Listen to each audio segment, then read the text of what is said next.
Hi, I'm Colin. And I'm Megan. And this is Pet Sitter Confessional, an open and honest discussion about life as a pet sitter. Welcome to episode 138. If this is your first time, hello. And if you are joining us again, we thank you so much for taking the time today to listen. Thank you also to Pet Sitters Associates and Texas Pet Sitters Association for sponsoring this episode. It is the last few days of 2020, and I don't think anyone is sad about that. Nope. Hopefully you have taken this holiday season and reflected a little bit and used some of the lessons from this year to kind of propel yourself into 2021. Hopefully next year will be a whole lot better than this year. Yeah, there are a lot of signs pointing to a much better year with the vaccine, with the fact that all of these puppies have been adopted and all these cats as well. And so there are a lot of new pet owners out there. So there are a lot of things to be excited about moving forward. Today is the last installment of our Back to Basics series, and we're going to talk about a big one today, walks. And we would consider this the bread and butter of the pet care industry. Midday dog walks are a huge piece of the pie, or at least they were. Yeah, unfortunately, we do need to start off by talking about how 2020 changed this part of the pet care industry. Prior to 2020, many businesses exclusively did walks, and many others found that they comprised well over 70% of the business that they were doing. And maybe that was your business. Yeah. And there's even an entire a new platform dedicated to dog walks, Wag and Rover. And of course, if you only wanted to focus on daycares and boarding, as many choose to do, you wouldn't be doing these at that level, which is totally fine. 2020 has changed all of that, with most businesses seeing an 80 to 90% drop in client demand. A lot of people worked from home, and for some pet care businesses, it was so bad that they went out of business entirely. Isabel from the Wag Pack talked about that in episode 124. She, after 100,000 visits and over 10 years in business, she decided that she wanted to get out of pet care and do something else. Right. Up until this year, midday dog walks were pitched as a way for people who were working long hours away from home to have their dog checked in and had their energy released while they were working. As you mentioned, Megan, with more people working from home this year, most of those clients didn't see a need to keep their walker on, or maybe they weren't able to because of a job loss or with all of the uncertainty in the world. On top of that, with lockdowns across the globe, people weren't taking vacations or taking their dogs with them and needing breaks for them while they were traveling. And so dog walkers really had to change their tactics and marketing messages. The term adventure hikes, you've probably heard us talk a lot about that, really exploded in popularity during the past 10 months because it was for those willing to go on 2-hour hikes with a small number of dogs. We started marketing services directly to people working from home for Zoom meeting breaks or just to get some space during the day and getting their dog's energy out. Dogs still need to run around and play, and if they're stuck at home underneath the desk of somebody who's working all day at a computer, that's not very fun for them. So dog walkers also pivoted to delivering favorite toys or treats to clients as a potential subscription service. And they also began digital training courses as well, which is going to continue to grow and be huge in the years to come. It's important to remember that, as we've noted all along, dog and cat adoptions have skyrocketed through COVID, and this is awesome. The market grew tremendously in the background, but the need is not really there right now for pet care providers so much, especially midday dog walkers. But as we get into 2021, we should be ready to meet that need and keep marketing to those potential clients to stay top of mind to those with dogs out there, but they just may not need us right now, but will in the future. Right. So that's how the market has changed because of 2020. We saw a decrease in demand, but we saw a huge section of the industry pivot to all these new and interesting services. COVID in 2020 also changed how we prepare for walks. Suddenly, things like gloves, disinfectant wipes, masks, outdoor or contactless pickups, and coated webbing leashes all became standard overnight. And many of those things won't go away. And that's mostly because clients are looking for security and convenience. And we need to be able to meet that need in this very real way. That's right. People were looking for a way to clean and disinfect their gear. And so coated webbing like biothane really is attractive to people because it's easy to clean. Walkers also started bringing their own gear. We are really not fans of retractable leashes, so we were already accustomed to bringing our own gear anyway. But now it's even more so because we want to make sure that we aren't transferring bacteria or anything. We just want to keep everything nice and clean. It also brought this awareness of why it was so important to have and control your own gear. Yes, you were able to disinfect it and limit any potential spread through contact like that. It also gives us as walkers confidence that the gear that we're using is being maintained. And there's this standardization of gear, meaning that all of a sudden we don't have to learn 20 different styles of harnesses, clips, and gear and question whether it's being maintained properly or whether it's actually the right one to be using on that dog. So what does a walk look like for us? The first thing to do is to know and understand your limits. So what behaviors are you willing to put up with? How large of a dog will you walk? Sure, pulling is kind of funny on a 10-pound Chihuahua who's being a little stubborn, but deadly with a 160-pound Great Dane. We screen our dogs and take them on test walks, especially if you plan on walking them frequently. Back in episode 81, Jess Bay with the School for Dog Walkers suggests giving them a trial period where both you and the owners know if it doesn't work out, then you won't be doing walks for them anymore. It's very important to know that going in because every dog is different.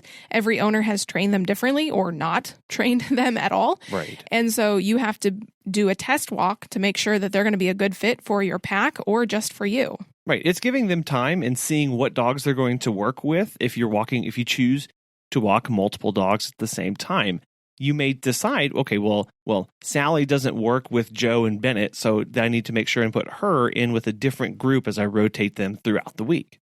And there's the question of how many dogs are you going to walk? Well, it's what you're comfortable with. Many walkers choose to walk one at a time because either it's easier to manage or they live in the suburbs or they just don't want to pack walk for safety reasons. Or some owners specifically request that their dog be the only dog on the walk. Before we continue, I wanted to talk to you about our sponsor, Pet Sitters Associates. As pet care professionals, your clients trust you to care for their furry family members. Pet Sitters Associates is here to help. For over 20 years, they've provided thousands of members with quality pet care insurance. If you work in the pet care industry or want to make your passion for pets into a profession, you can take your career to the next level with flexible coverage options, client connections, and complete freedom in running your business. Learn why Pet Sitters Associates is the perfect fit for you and get a free quote today at PetsitLC.com. You can get a discount when joining by clicking Membership Pet Sitter Confessional and use the discount code Confessional at checkout to get $10 off today. Check out the benefits of membership and insurance once again at PetsitLC.com.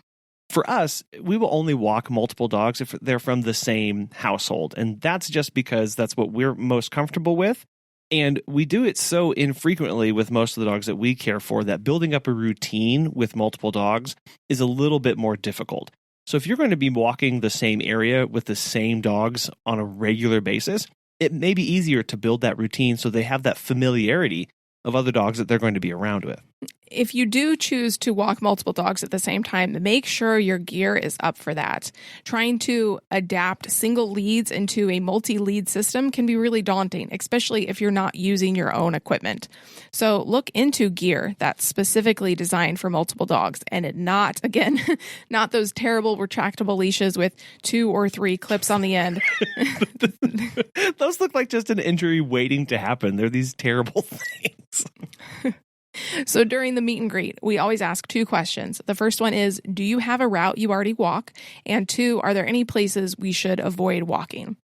The second part there is really key. They may know of a neighborhood dog or dangerous trails to stay away from that you don't necessarily know. We also like to ask about training expectations and commands that the dog is familiar with. And then we test them. We test them with the client there, and we test them when the client is not there. 2 things that are really important for us are getting them to heel at stop signs or at crosswalks, and knowing whether they have good recall in case they make a break for it or they try and lunge and you're not able to keep them on lead. So those 2 pieces are really critical for us. And we can work on leash behavior and other things like that as we do walks with them. But those two right up front, we really have to get nailed down because that's safety for us and that's safety for the dog at the end of the day. Another reason recall is critically important is because if you decide you want to offer off-leash walks, recall is one of the only tools that you have to get the dog back. Now, off-leash walks are really popular in the UK, and they're not so popular here in the US, but they're growing in popularity. And one of the reasons they're not so popular here is because of local leash laws. These limit where you can provide them, or even if it's legal at all, to take them into a public place and be off-lead. Off-lead walks are not for everybody, and they're not for every dog. That's why it's so important to go through a thorough screening process and really work on them. If you're interested in providing these kind of walks, as I mentioned, you have to work with each and every single dog on recall and enforce it constantly. Obviously, you can't just go out and on the first day let them off lead and expect them to be there at the end of the day. The first time you walk them, they're actually on a leash, and then you slowly increase the length of the leash, then you drop the leash, all the while working on recall and getting a good group of dogs that work together. It's key to know that it's something that you work up to and not just something you dive right into. Because again, like I said, every dog is different, every situation is different, and you need to protect yourself and your dogs as much as possible. Right. So if you're not wanting to have to put in that much work of actually training and reinforcement, off-lead walks might not be where you should focus on.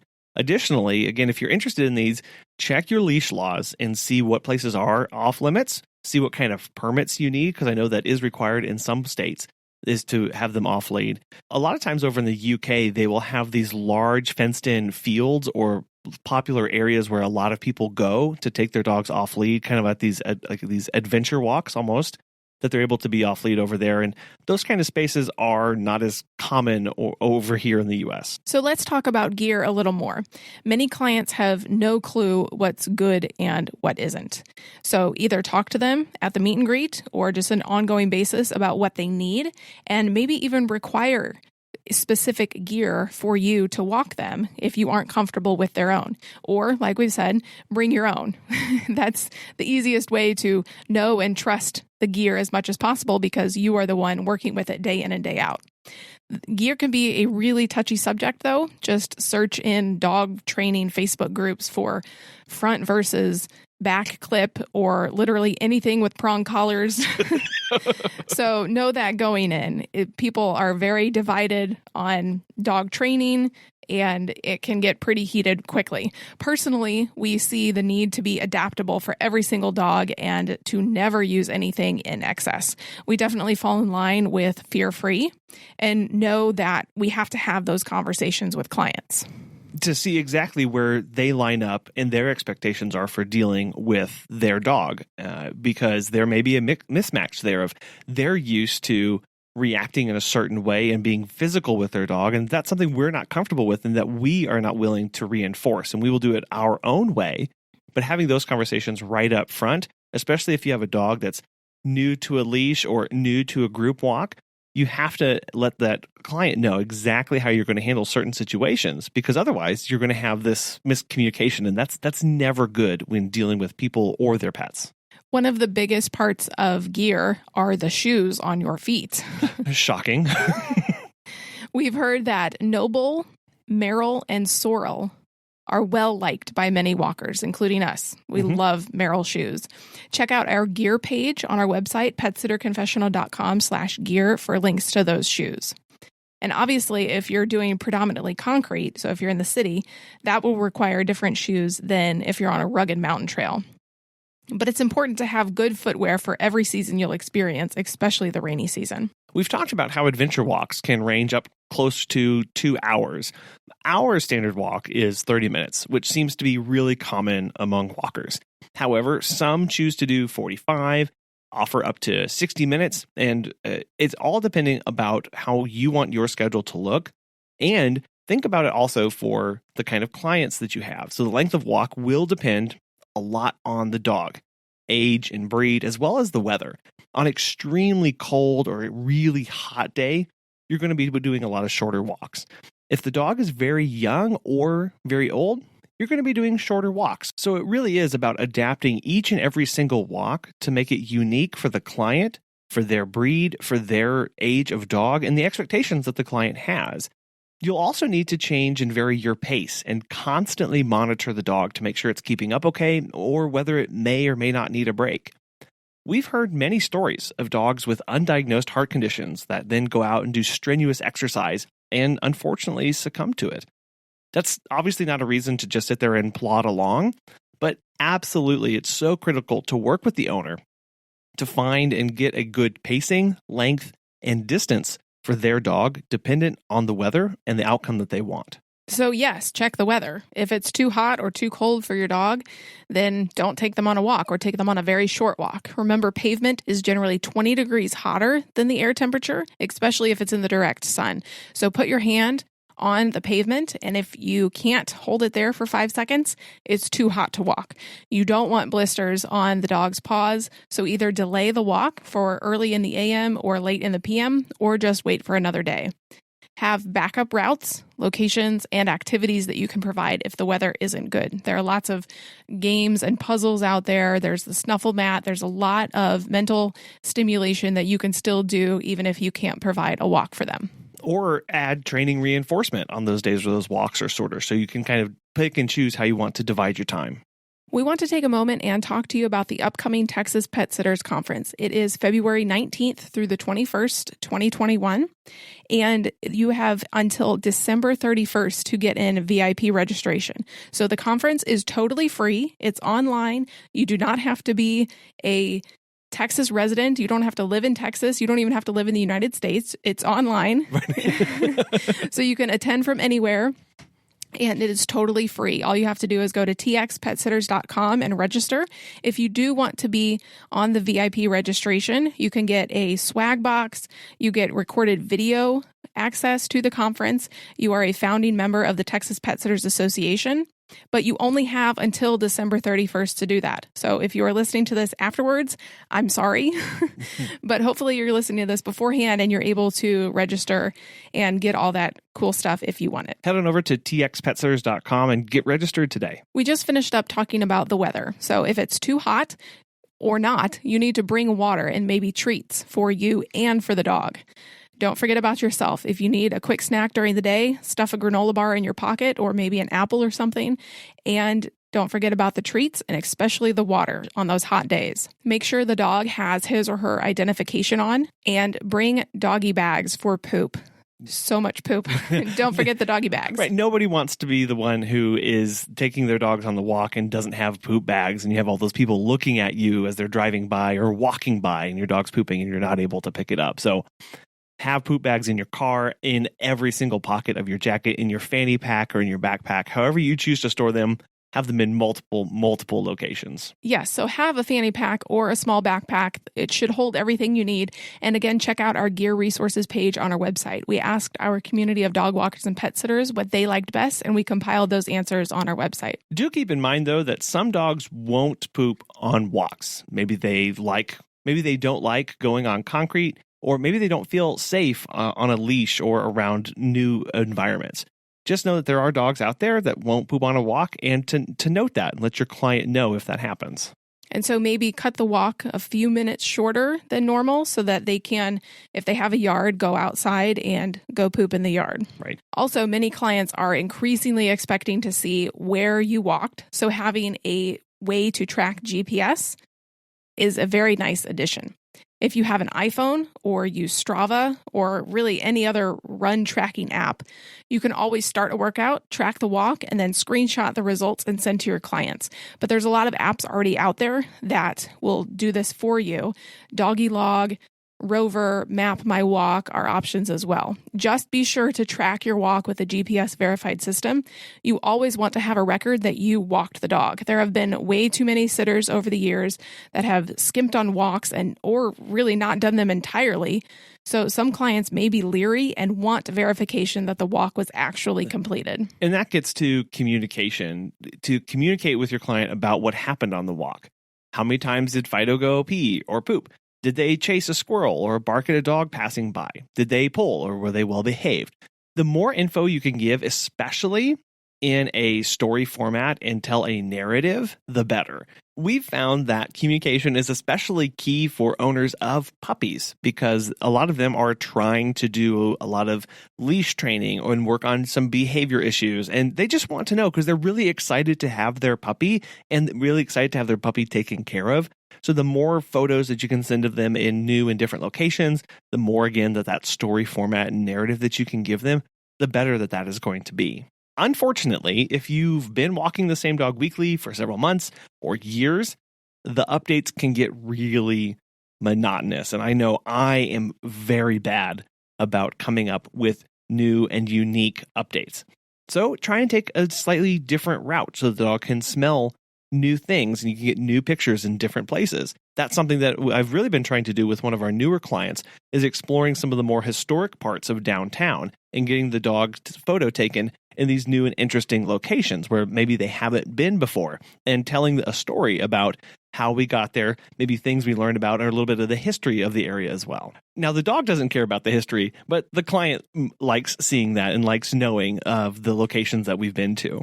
We like to allow plenty of time after a walk to give the dog access to water before they are either crated or we leave. And so it's so that we can make sure that they are well hydrated and that we've documented and sent that to the owner. If you've been dog walking for really any amount of time, you need to be mindful of micro injuries as well. They can really build up and not really be noticeable until there's an issue. So taking care of your shoulders, your knees, and your hands is critical to avoiding injuries, which is why having the best gear for you is so important. Bad shoes can sometimes equal bad knees. Bad leads can equal bad hands and shoulders. And it's also a reminder to directly work on pullers or other behavior issues ASAP and not just hope it'll go away. Let the owner know that you would like to start working on this, or have the owner work on it as well. The combination of you and the owner working on it will help to solve the problem faster with the dog. You can either suggest leash training for the client or, as you mentioned, start implementing some of those basics on your walk. Here, redirection is absolutely key through treats or subtle pulls, and always using strong, firm commands. We can also suggest that the client buy or, again, bring your own compression or directional harness as part of that training, with the goal to eventually not need any of those at the end of it. Now, if you're having a lot of problems, this is a great way to partner with local trainers and do referrals to them in those kind of instances. Whether you're walking a small dog or a large dog, safety is also something else we should definitely consider. The most important aspect of dog walking is just being aware of your surroundings. Is there a loose dog coming up to you? Is there a street light that's out and you're walking in the middle of the night? Be aware of where you're walking at all times and what is around you. Maybe not have your headphones in. Which is really hard for me because I'm constantly listening to podcasts and to music. But when I'm out on dog walks, I'm taking those out because I need to be hearing things around me. I need to be hearing the world around me, and I need to be aware of that. I mean, just the other day, I was walking a new client, and suddenly from across the street came this loose dog just running straight at us. And I caught it just out of the corner of my eye and actually heard the nails on the asphalt as it was running towards us. I got the dog I was walking behind me, and I was able to stay between the two. Now, thankfully, the other dog was not aggressive. It was just really curious, and it was able to be persuaded away after a few minutes. Now, had I not been constantly looking around and watching, or had my AirPods in, I would have missed that dog entirely, and it could have ended a lot worse. So it's also important, if you're walking early morning or late at night, to have reflective gear on and maybe a flashlight or two. Safety is always priority. You might also consider carrying pepper spray if you're really concerned, which can be used for both human or stray dogs who can get aggressive sometimes. You can use pepper spray, or sometimes an air horn is a great way, because here we're trying to think of, yes, our safety, but also scaring away any stray dogs or, again, people that are coming across us that could cause us harm. So trying to come up with some things that you have on your person. So a combination of pepper spray, air horns, and having your phone always charged and ready to go is also a great thing to have on. I'll also add here that it is a really good idea and a really good reminder that we should all be pet CPR and first aid trained for instances, especially when we are out and about on walks. Even more so when you are doing adventure walks and you may be well removed from the nearest help. There are special outdoor and backpacking kind of first aid classes that may interest you if that's something that you're going to be providing.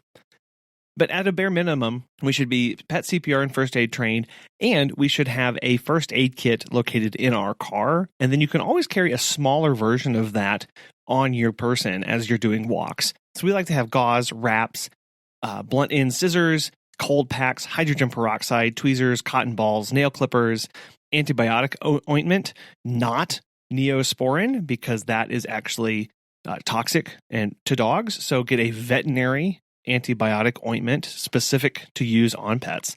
And then you can change it up based on where you're walking and the kind of things that you may or may not encounter. Obviously, having extra leashes, an extra carrier, collapsible water bowls, all of those kind of things are going to really benefit you. And you may only have to use it one time, but it's the one time that you do need it that you're going to be thankful that you have those packed. So again, have a larger first aid kit located in your car and even back at your home, and then have a smaller version of that in your fanny pack or in the backpack that you're using as you're carrying all of the other stuff that you have as well. We would really like to know how walks have been for you this year.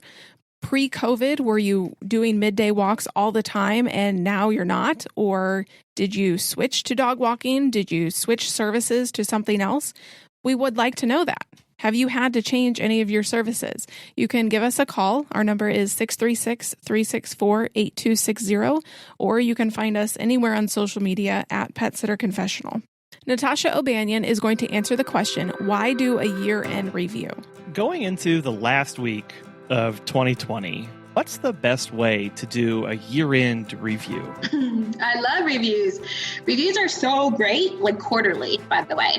So you should be reviewing your business every quarter, okay? Because you're going to put new things in, you're going to test it, and you're going to see what worked and what didn't work every single quarter.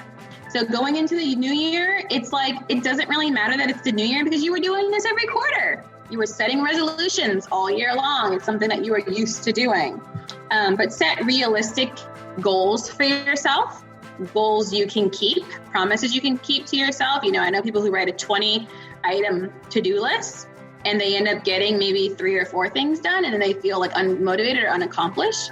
So set quarterly goals, even going into the first quarter of the new year, that you can accomplish and feel good about. Mini goals. Small things that you can attain. And again, not waiting to the end of the year, as you said, doing these quarterly ones, because you're making small course adjustments constantly seeing, trying out new things, and just chunking away at it so that it's easier. It is easier to review because you're not having to sit down and go, oh gosh, that was 365 days ago and I said I was going to do that. Like, what was I even doing then? Because it's easier to remember, it's easier to recall, easier to find, all sorts of stuff. And it's also training the body for natural behavior, right? So any new habit we're going to learn up into 45 days. So I see this all the time, and you guys, we know in the gym and everywhere else, is that people are living their best, amazing, productive life in January and February. And then come March, we're falling off, and the stuff we were posting and the excitement we were given is just dying down. So if you're constantly training this behavior to check in on your business, check on your financial health, check on your business health, your staff health, your family health, if you're training yourself to do this constantly, you're going to always stay on your game. But if you're like, okay, it's a new year, I got to be amazing. Oh, it's spring. I know I've said, but you know what I mean? It's just natural. You know, we're all human. These are just natural things that we're all going to do. Just like the gym membership, you know, gyms are busy. And then come February to March, it's empty again. So slowly create these lifestyle changes that not shock the system, right? Like nobody wants to shock the system. So that's what I would say.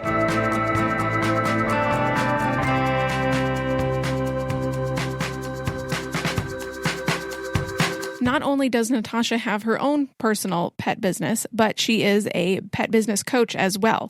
And if you would like to use her coaching services, you can go to startscalesale.com and use the code PSC20 for any of her coaching.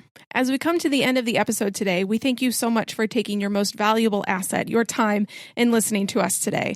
It is so much fun to create these episodes, and we are so thrilled that you continue to listen every week. Right. This year has been an absolute whirlwind, and we are beyond humbled by the response and by the feedback and by you taking the time out of your really busy days to listen to us every week. You have no idea how much that means to us, and we are so thankful for you in that time that you're giving us. And we really do not take that lightly, and it means so much to us. We also want to thank Pet Sitters Associates and the Texas Pet Sitters Conference for sponsoring this episode today. We hope you will join us again next time.